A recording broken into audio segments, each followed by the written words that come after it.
bienvenue dans cette petite séquence vidéo, au cours de laquelle nous allons parler un peu de la Chine et de l'Inde.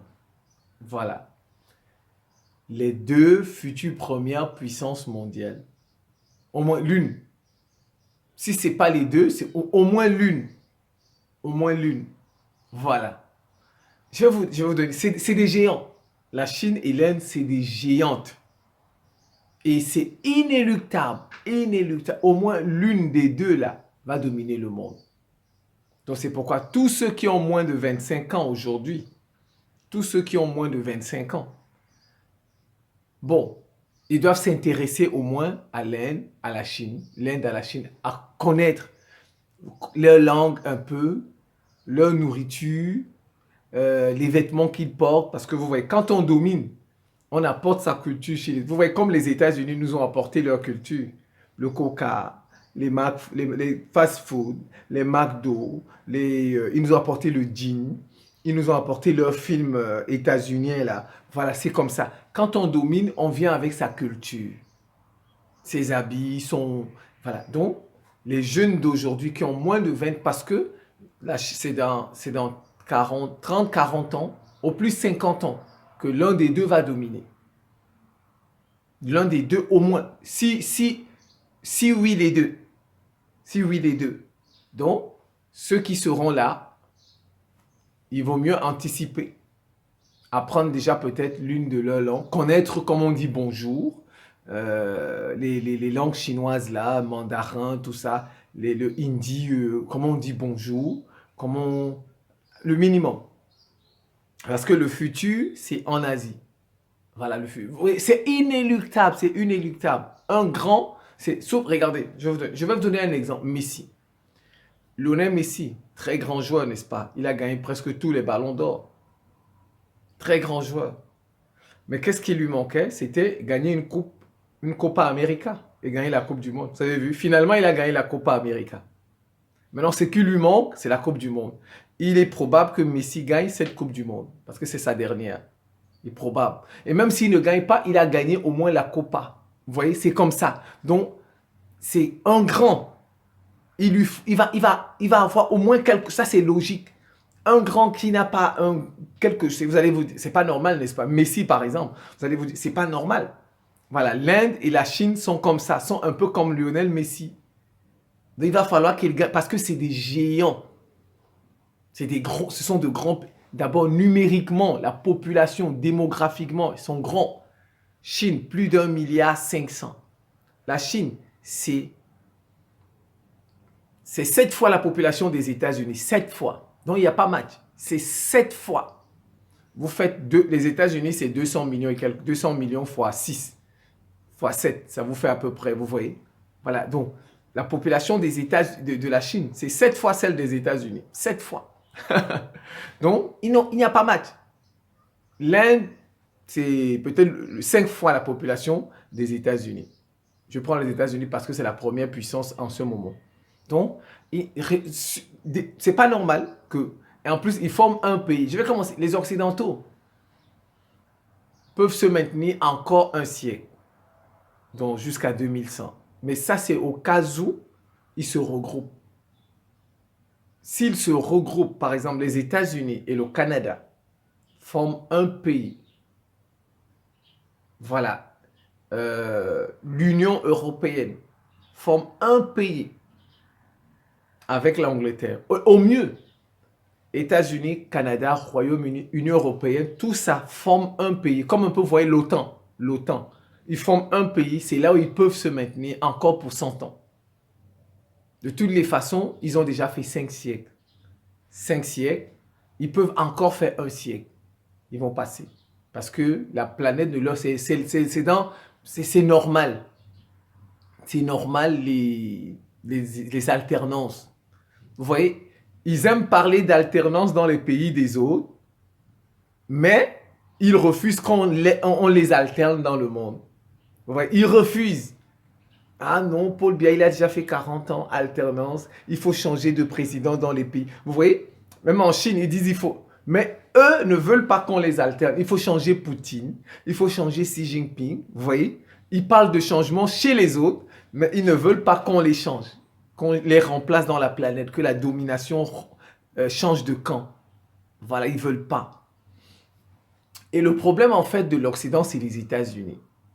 Parce que si l'Union européenne, aujourd'hui, forme un pays, l'Union européenne, avec le Royaume-Uni, forme un pays, comme avant le Brexit, tout de suite, l'Europe deviendra la première puissance mondiale. Tout de suite.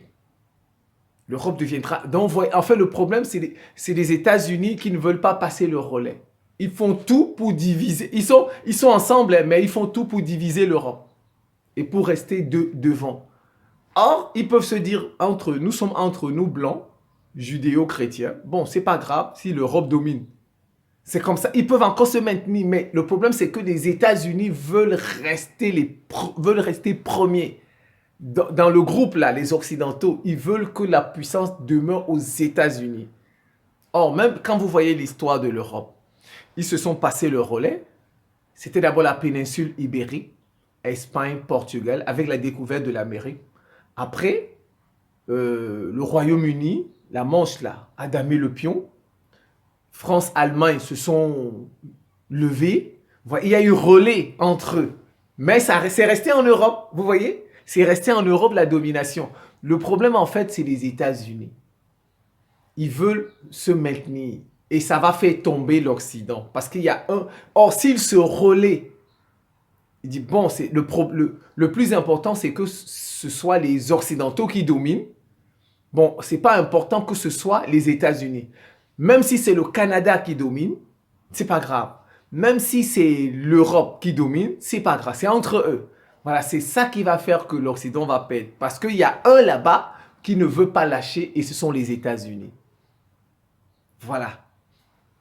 Donc, c'est inéluctable. Déjà, ils ont chassé Poutine, la Russie. Ils ont chassé la Russie. La Russie n'est plus de leur côté. La Russie va regarder vers l'Asie. Et je ne suis même pas certain qu'après Poutine, celui qui viendra va les regarder. Je ne suis pas certain. Parce qu'il y a là-bas, il y a le poids de la religion, l'église orthodoxe. Ils veulent pas. Parce que si la Russie plus ou moins se soumet à l'Occident politiquement, ça veut dire que même leur religion, l'orthodoxie, va se soumettre au catholicisme. Mais je ne les vois pas accepter ça.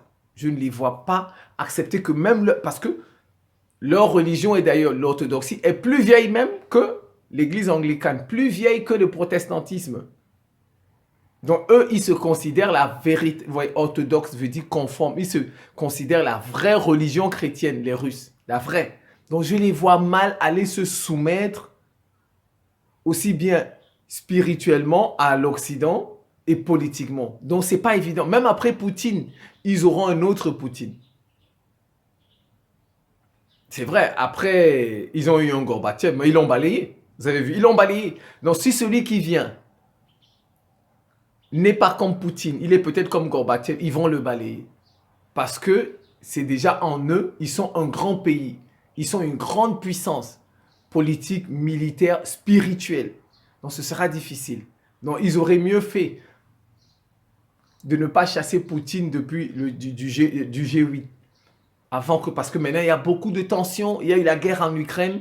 Ça va prendre du temps pour effacer, pour pardonner, afin que les Russes là qui veulent, ça va prendre du temps, peut-être 30 ans. Donc voyez, l'Occident lui-même a préparé sa décadence, son crépuscule, parce que son crépuscule, en chassant Poutine du G8, ils ont préparé eux-mêmes leur chute, leur crépuscule. Alors maintenant, continuons sur l'Inde et la Chine. Vous savez, à l'heure actuelle, plus de 50% du commerce mondial se déroule en Asie.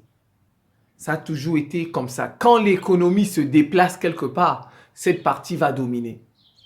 Donc l'économie s'est déplacée en Asie. Aujourd'hui, ce qui reste aux Occidentaux, c'est qu'ils ont la puissance militaire encore. C'est tout. Les Occidentaux, pour le moment, ont encore mais ils n'ont plus l'économie. L'économie mondiale est en Asie. Voilà, l'économie mondiale se déroule en Asie. C'est l'Asie qui produit presque tout aujourd'hui. C'est l'Asie. C'est l'Asie. Donc, dès que la Chine va mettre la main sur Taïwan, c'est fini. C'est tout. Dès que la Chine met la main sur Taïwan, c'est fini. Donc, vous voyez, c'est l'économie. Et ça, c'est de l'histoire. Si vous voyez la découverte de l'Amérique, du continent américain, c'était l'Espagne et le Portugal qui dominaient le commerce. Et il y avait à l'époque, la richesse, c'était l'or. On appelait ce système le mercantilisme. Aujourd'hui, c'est le capitalisme. Ouais, c'était le mercantilisme. La puissance, c'était des puissances commerciales fortes. Et bien, la richesse à cette époque, c'était l'or. Mais après, l'Espagne et le Portugal ont commis des erreurs économiques. Parce que ces deux pays ont pensé que la richesse, c'était l'or. Parce que vous pouvez avoir l'or, mais ne pas pouvoir acheter du pain. S'il n'y a pas, les gens n'ont pas cultivé du pain, du blé. Vous voyez, j'ai de l'or, j'ai de l'argent, j'ai 100 000 dollars, mais il n'y a pas du pain dans le pays. Mais 100 000 dollars ne servent à rien, n'est-ce pas? Il n'y a pas de pain que je puisse en acheter avec mes 100 000 dollars. Donc, vous voyez, les 100 000 dollars ne servent à rien. C'est ce qui a fait tomber donc, le Royaume-Uni et la France, le colbertisme, tout ça, ont mis l'accent sur l'industrie. L'agriculture, avec les François Quesnay, l'agriculture et l'industrie. Donc, c'est ça qui fait la richesse d'un pays. Voilà. Et c'est comme ça que le Royaume-Uni a damé le pion parce que le Royaume-Uni vendait, la France aussi vendait à l'Espagne et au Portugal et engrangeait de l'or. Donc, ils produisent, par exemple, du blé, ils vendent à l'Espagne et au Portugal. Je donne un exemple qui n'en ont pas et qui avait beaucoup d'or. Et vous voyez, quand le commerce se déplace, vous dominez. Et c'est comme ça que le Royaume-Uni a dominé. Et il a développé son industrie, il a développé ses capacités militaires. Et le Royaume-Uni a damé le pion à la péninsule ibérique. Donc, au début, lors de la découverte de l'Amérique, c'était l'Espagne et le Portugal. Et d'ailleurs, ce sont eux qui ont fait le tour, vous voyez, les Magellan, etc. Et l'économie, c'était quand ils allaient vers les Indes, c'était le commerce, n'est-ce pas? C'était du commerce. Donc, quand vous faites du commerce, celui qui domine le commerce domine le monde. Voilà. Et toute l'histoire de l'Europe va vous... Donc, même avant la Deuxième Guerre mondiale, l'économie états-unienne montait. Voilà, leur part dans le commerce progressait. Et ils ont damé le pion. Donc c'est comme ça aussi. L'économie est un indicateur. C'est l'un des indicateurs, l'économie. Plus de 50% du commerce mondial se déroule en Asie. Dans 30, 40, 50 ans, c'est l'Asie qui va dominer le monde. L'Inde et la Chine. Minimum l'un des deux. L'un des deux. Maintenant, il y a un autre aspect très important, c'est la religion. C'est la religion. Je fais toujours les 500 dernières années. Bon, ça, j'ai pas un problème. Je suis pas là en train de vous demander de devenir chrétien ou de devenir musulman. Ça, je m'en fiche. Ça, c'est pas mon problème. Moi, mon problème, c'est que l'Afrique domine. Voilà, ça, c'est mon souci le premier. Que vous soyez musulman, chrétien, bouddhiste, ça, c'est pas mon problème. Je fais des analyses et je vous les partage. Et je vais revenir parce qu'il y a des gens qui pensent que c'est l'Afrique qui va dominer dans 50 ans. Non, ce n'est pas l'Afrique. C'est l'Asie d'abord. D'abord l'Asie. Moi-même, j'aurais voulu que ce soit l'Afrique. Mais ce n'est pas l'Afrique. C'est l'Asie. Alors, je termine d'abord avec la religion. Depuis Christophe Colomb, tous les pays qui ont dominé, ces pays étaient majoritairement chrétiens. Tous les pays, que ce soit Espagne, Portugal, Royaume-Uni, étaient majoritairement chrétiens. Voilà. Aujourd'hui, regardez, les États-Unis, c'est le pays qui a le plus de chrétiens au monde. Mais regardez, prenez par exemple l'Indonésie. L'Indonésie, c'est le pays qui a le plus de musulmans au monde. Mais l'Indonésie ne domine même pas dans le monde musulman. Donc, or, chaque fois qu'un pays a eu plus de chrétiens, il a dominé. Vous voyez? C'est l'histoire. Chaque fois qu'un pays en Europe a eu un nombre consistant de chrétiens, il a dominé. Aujourd'hui, le pays au monde qui a le plus de chrétiens, c'est les États-Unis. Voilà, allez chercher les chiffres, vous voyez. C'est les États-Unis. Ça voudrait dire quoi? Que, oh, ils sont 200 et 200, ou bien 200, ils sont moins de 300 millions. Quand vous avez une Chine qui a 1 milliard, donc il y a plus de chrétiens à gagner en Chine, pour Dieu, même pour Dieu. Même pour Dieu, il y a plus de chrétiens à gagner en Chine et en Inde. Aujourd'hui, la Chine est à 80 ou 90 millions de chrétiens. Plus de 100 millions de musulmans, les Ouïghours par exemple. L'Inde, c'est à peu près, l'Inde, il y a à peu près 40 millions de chrétiens. Vous voyez, il y a plus d'adeptes à gagner en Chine et en Inde. Donc, quand ils vont accroître le nombre de chrétiens, ils vont dominer le monde. Parce que dominer est lié au christianisme, du moins depuis ces 500 dernières années. Allez vérifier. Tous les pays qui ont dominé depuis Christophe Colomb, vous allez voir, il y a des chrétiens là-bas. Et majoritairement. Allez, si vous voulez vérifier, moi, mon souhait, c'est pas que ce soit le chrétien. Moi, ça, je m'en fiche. Mon souci, c'est l'Afrique. Si l'Afrique peut dominer, je serai le plus heureux. Que ce soit le christianisme, l'islam, je n'en ai rien à foutre. Mais j'explique mes observations, c'est tout. Donc, vous voyez, c'est pour vous dire qu'il y a plus de personnes à gagner en Chine qu'en Europe, qu'aux États-Unis. C'est pourquoi je dis, leur seule chance, c'est se regrouper. Parce que si les États-Unis se regroupent avec le Canada, vous voyez, ça augmente le nombre de chrétiens. Si l'Union européenne, dès que l'Union européenne forme un pays, avec par exemple le Royaume-Uni, ils forment un pays, leur nombre de chrétiens va augmenter. Ils auront près de 400 millions de chrétiens. Et vous allez voir, ils vont dominer. C'est pourquoi je dis, ils ont un sursis de 100 ans encore. Mais au cas où, ils s'unissent. Mais ce sera difficile parce qu'il y a un là-bas qui dérange les États-Unis. Ils ne veulent pas passer le relais. Vous voyez? S'ils pouvaient se passer le relais entre occidentaux, ils peuvent se maintenir et se dire, bon, même si ce n'est pas les États-Unis qui commandent et que c'est l'Europe qui commande ou bien c'est le Canada qui commande, ce n'est pas grave. Mais ils forment un bloc. Vous voyez, c'est ça. Donc, il y a plus d'adeptes à gagner en Chine et en Inde qu'en Occident. Parce que l'Occident, tout l'Occident, c'est moins de 800 millions de personnes. Moins de 800. Donc, tout l'Occident, c'est la moitié de la Chine. Donc, tôt ou tard, il y aura plus de chrétiens en Chine qu'en Occident. Tôt ou tard, il y aura plus de chrétiens en Inde qu'en Occident. Voilà. Et c'est comme ça qu'ils vont dominer. Voilà. Ils seront donc, dans 30, 40, 50 ans, le monde, la Chine ou l'Inde va dominer. Ça, il n'y a rien à dire. Comme je vous ai donné, ce n'est pas logique d'ailleurs. Comme Messi, ce n'est pas logique que Messi n'ait pas de Coupe du Monde. Ce n'est pas logique que Messi n'ait pas de Coupe. Et vous voyez, finalement, il a gagné la Copa América, Messi. Et il pourrait gagner la Coupe du Monde. Bon, même s'il ne gagne pas, mais il a quand même déjà gagné dans son palmarès la Copa América. Donc, si ce n'est pas les deux, l'Inde et la Chine, au moins l'un ou bien l'une des deux, comme on dit une Inde, une Chine, l'une des deux va dominer. Donc, tous ceux qui ont moins de 25 ans aujourd'hui doivent s'intéresser à ces deux pays. Voilà, doivent s'intéresser à ces deux pays parce que demain, c'est leur culture qui sera mise en avant. Comme aujourd'hui, c'est la culture états-unienne qui est mise en avant. Voilà, je reviens sur l'Afrique. Moi-même, je souhaite que ce soit l'Afrique, mais ce n'est pas possible. Il y en a qui vous disent que l'Afrique, c'est le pays qui a c'est le continent qui a le plus de richesses. Or, la Chine, ils n'ont pas de richesses. L'Inde, tout ça, leur population. Non, non, ça, c'est des prévisions. Ça ne marche pas. Ça ne va pas marcher. L'Afrique, déjà, ce n'est pas un pays. Donc, le temps de s'unir, l'Afrique. Le Nigeria, c'est le pays le plus peuplé. Et il a à peu près 40% de sa population est chrétienne.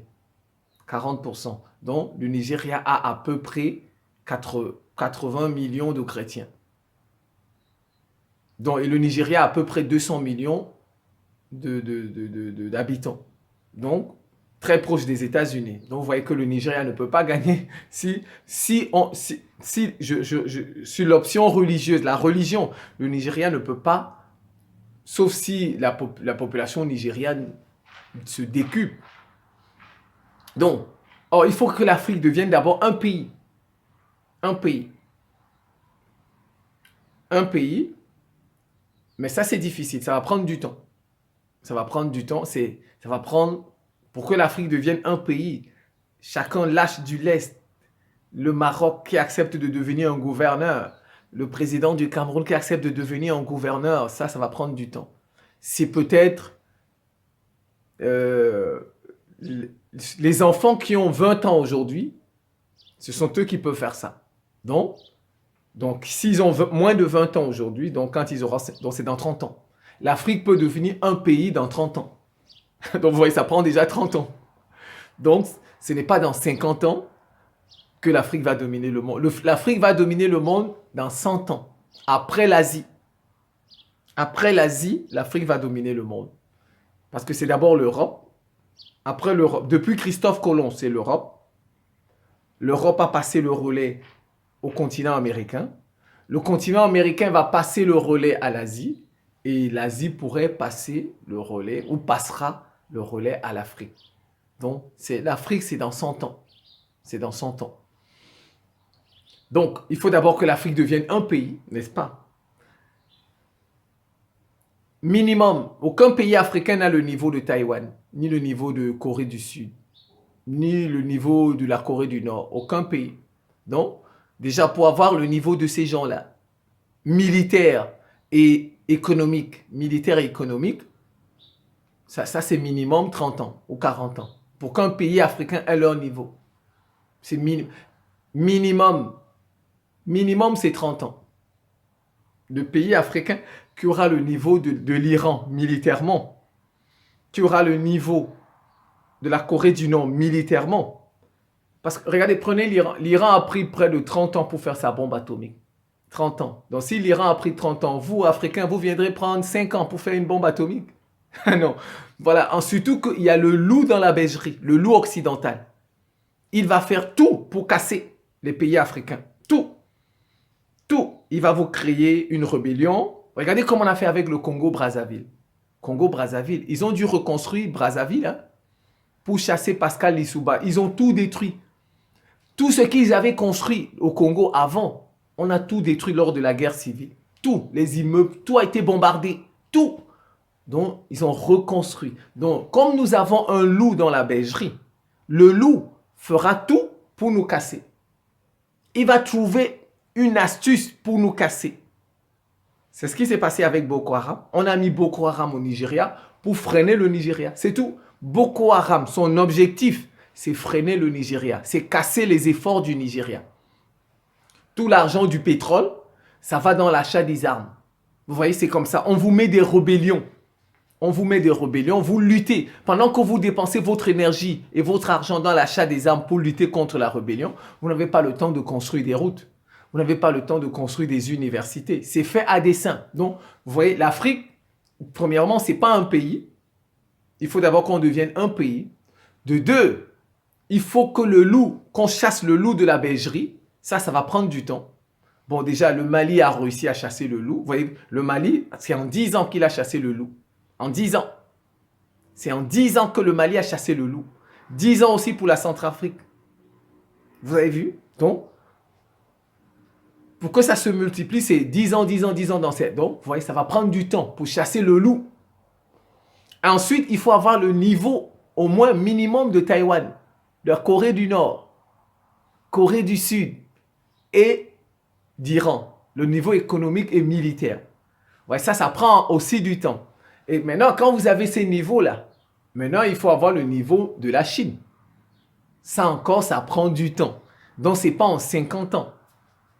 Ce n'est pas en 50 ans. La Chine a eu son niveau en 50 ans. Parce que la Chine, c'est déjà un pays.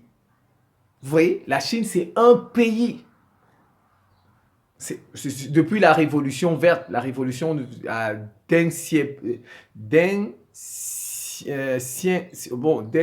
Xiaoping, oui. Vous voyez, c'est depuis 74 comme ça, donc ça c'est 50 ans. La Chine a pris 50 ans pour avoir ce niveau. Vous voyez, 50 ans. Le niveau de puissance mondiale. Les gens comme Corée du Sud, Corée du Nord, Taïwan, ils ont pris 40 ans pour avoir leur niveau. Vous pensez que l'Afrique viendra faire ça plus rapidement donc la Chine a pris 50 ans. Et ça, c'est parce que la Chine était déjà un pays. Donc vous voyez, l'Afrique, c'est plus compliqué. Il faut d'abord que l'Afrique devienne un pays, que l'Afrique parvienne à chasser le loup de la bergerie et qu'on ait minimum le niveau de ces pays que je vous ai cités, Corée, les deux Corées, Taïwan, Iran, le niveau militaire comme celui du Pakistan. Voilà, ça demande du temps. Donc, moi, à mon avis, j'aurais bien voulu que l'Afrique domine après les États-Unis. Ça, tout le monde souhaite ça. Mais ça ne tient pas. Ça ne tient pas. Il faut être réaliste. Ça ne tient pas. Donc, c'est d'abord l'Asie. Voilà. Après, dans 100 ans, donc vers 2100, c'est le tour de l'Afrique. Voilà, 2100, c'est le tour de l'Afrique. Donc, je pense que je vais m'en tenir là. C'est la fin de cette petite séquence vidéo. Je vous remercie pour votre attention et à très bientôt.